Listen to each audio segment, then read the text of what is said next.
ఓం నమో భగవతే వాసుదేవాయ.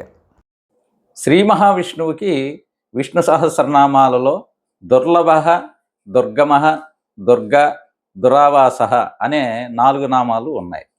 జన్మాంతర సహస్రేషు తపోజ్ఞాన సమాధిభి నరాణం క్షీణపాపానాం కృష్ణే భక్తి ప్రజాయతే అని వేదవ్యాస మహర్షి వచనం. అంటే అనేక జన్మలలో సాధించిన నిరంతర సాధన, తపస్సు, జ్ఞానముల కారణముగా పరమాత్మ సాక్షాత్కారం లభిస్తుంది. కాబట్టి పరమాత్మని దుర్లభ, దుర్గమ అని అనడం జరిగింది.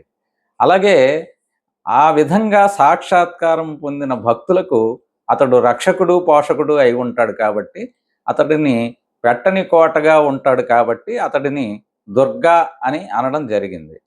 ఒకసారి పరమాత్మ సాక్షాత్కారము పొందిన వానికి ఇంకా పునర్జన్మ ఉండదు. కాబట్టి పరమాత్మలోనే లీనమై ఉంటాడు. కాబట్టి అటువంటి భక్తులకు అతడు దురావాస అని అనడం జరిగింది. స్వస్తి.